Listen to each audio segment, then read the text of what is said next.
Highway 7, Elginfield Road, towards Lake Huron, going west, is a little hamlet called Sylvan. And we're on our way there, and I'm going to tell you a little bit of the history. I was just at church in Kettle Point on the Indian Reserve, and I just thought that I would drive home this way. The sun is out now, and the fog seems to have lifted. So I just thought we'd do a little talk and a little history tour.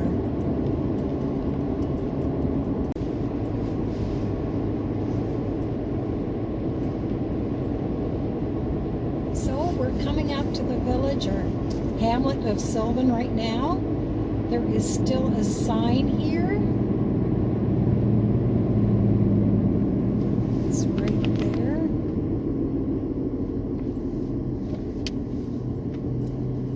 But all there is a few houses around here, and most of them look fairly new. But once upon a time, this is one of the most important communities in Middlesex County. And this is the whole intersection. This is it. We're going to turn right up here.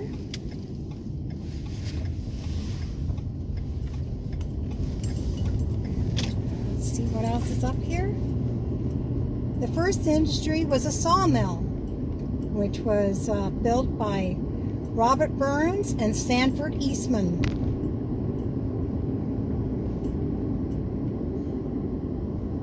It was to process all the pine trees around here. There was so many pine trees, and these pine trees were likes of which were never seen in most places. They were without blemish, they were clear,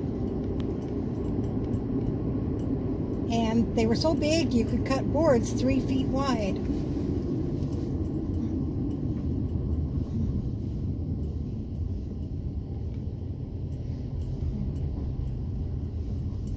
Just going to stop here.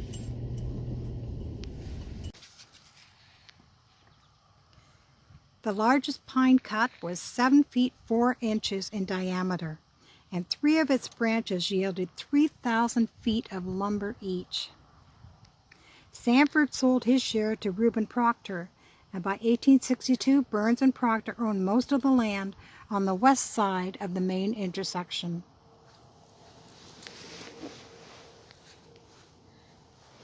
Just going to take a walk here. A man named Elliot started another lumber mill in the north, and a thriving village developed around the mills.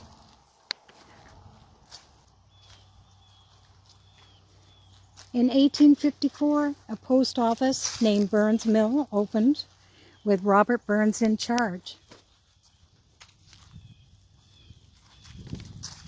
The first store was built by John A. Schoon in 1855.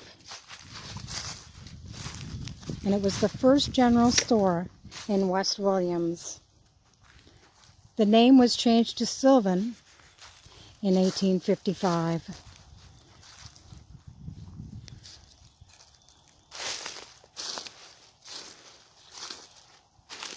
Sylvan means abounding trees or woody. Robert Burns also owned a store.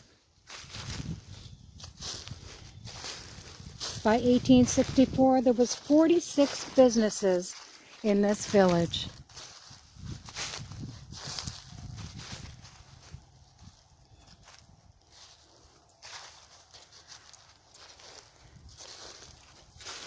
Okay, that's 1864 to 1930.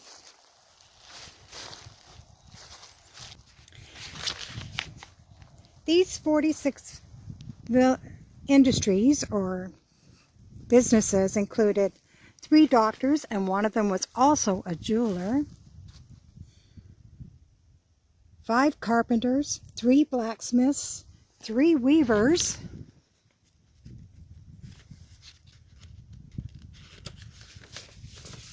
3 shingle makers, 2 women who were milliners and dressmakers, another milliner, a cabinet maker, a mason, a cooper, a butcher, and there were some brick makers.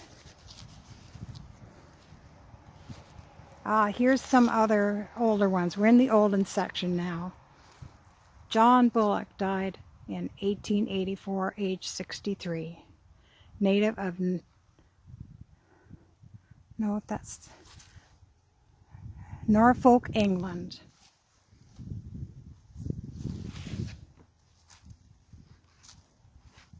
There was even a hotel which was operated by Wilson Blanchard and a boarding house run by William Channer, and the population was 150 people.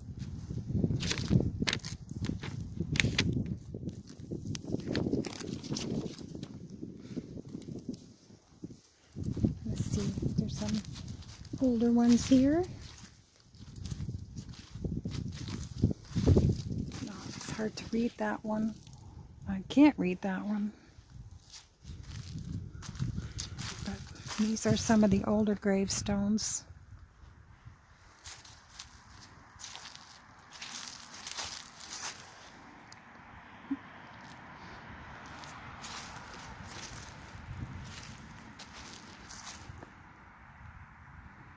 This was Sarah Schofield, wife of Jonas, who died in 1874, aged 38 years, 8 months, and 15 days.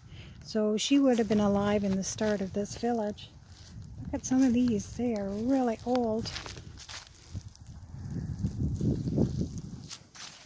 Or hamlet.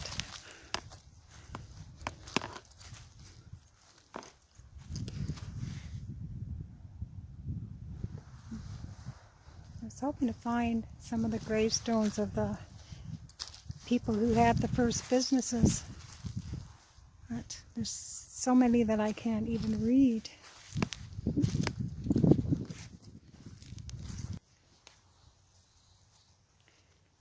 The first church services were held in an old log schoolhouse in the early 1850s for Baptist and Methodist. In 1863, Wesleyan Methodist Church was built on the east side of the road, on the site of this cemetery. So I'm not quite sure where about it was. Oh, right across the road. That looks like an old church that is now a house. We'll have a glimpse of that a bit closer later.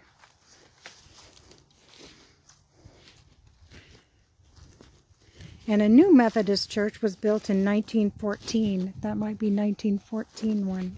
And it became a United Church in 1925. A school was built in 1862 on the site of the old Baptist church. And at first this school had 24 students of all ages taught by Miss Agnes Burns.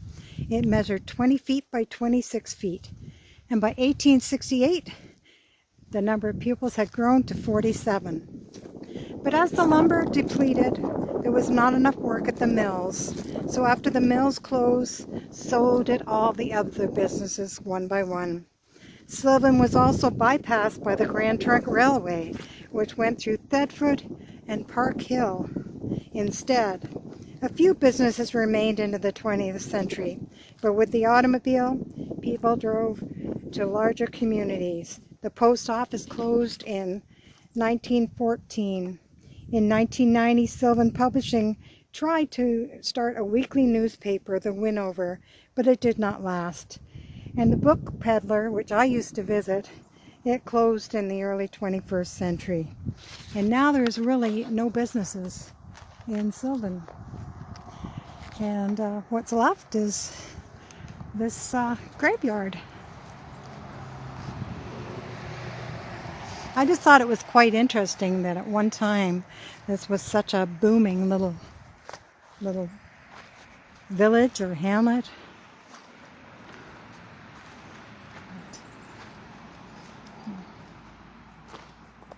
Lots of old grave markers. A lot you can't read.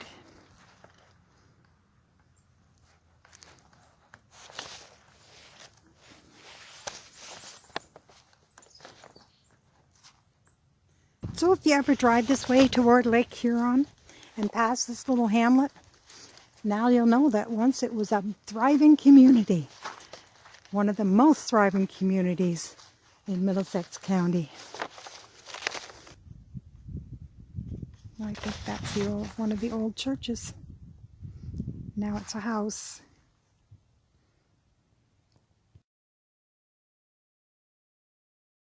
Well, I finally found one of the gravestones. This is in memory of William Elliott, and he's one of the ones who started another lumber mill. So we did find one. This is an old one. James Bye. He died in 1869 at 90 years old. I just met a man that grew up around here, and he said right here used to be a school, right in this part, until the cemetery took it over. It's kind of interesting.